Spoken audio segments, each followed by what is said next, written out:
Blackstone Audio presents Leviathan by Thomas Hobbes. The book bears the following dedication. To my most honoured friend, Mr. Francis Godolphin of Godolphin. Honoured Sir, your most worthy brother, Mr. Sidney Godolphin, when he lived, was pleased to think my studies something, and otherwise to oblige me, as you know, with real testimonies of his good opinion, great in themselves, and the greater for the worthiness of his person. For there is not any virtue that disposeth a man either to the service of God or to the service of his country, to civil society or private friendship, that did not manifestly appear in his conversation, not as acquired by necessity or affected upon occasion, but inherent and shining in a generous constitution of his nature.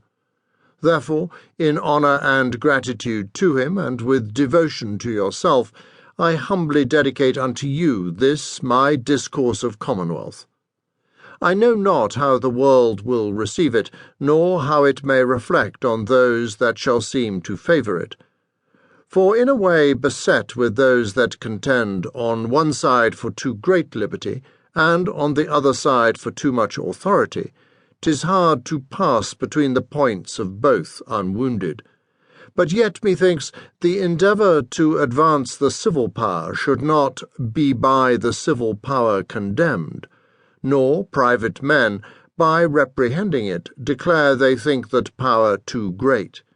Besides, I speak not of the men, but in the abstract of the seat of power, like to those simple and unpartial creatures in the Roman Capitol, that with their noise defended those within it, not because they were they, but there. Offending none, I think, but those without, or such within, if there be any such as favour them. That which perhaps may most offend are certain texts of Holy Scripture, alleged by me to other purpose than ordinarily they used to be by others. But I have done it with due submission, and also, in order to my subject, necessarily.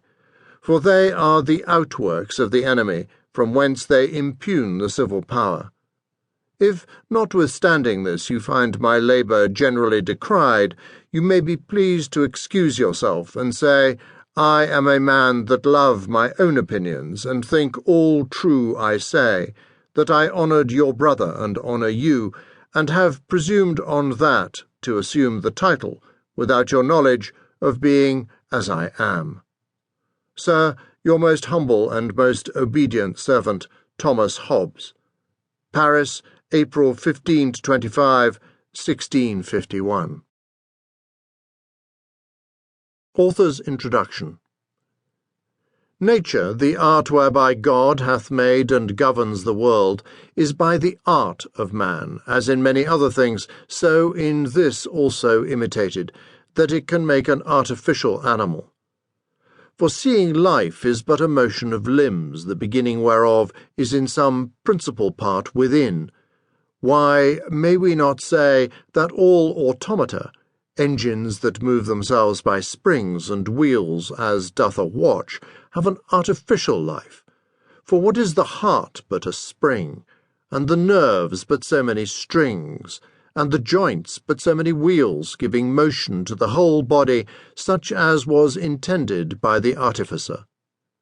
Art goes yet further, imitating that rational and most excellent work of nature, man.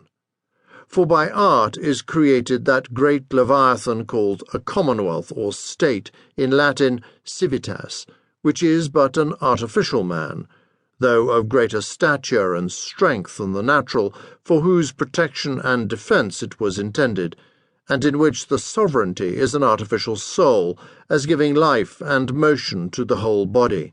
The magistrates and other officers of judicature and execution artificial joints, reward and punishment, by which fastened to the seat of the sovereignty every joint and member is moved to perform his duty, are the nerves that do the same in the body natural, the strength, salus populi, the people's safety, its business, counsellors, by whom all things needful for it to know are suggested unto it, are the memory, equity, and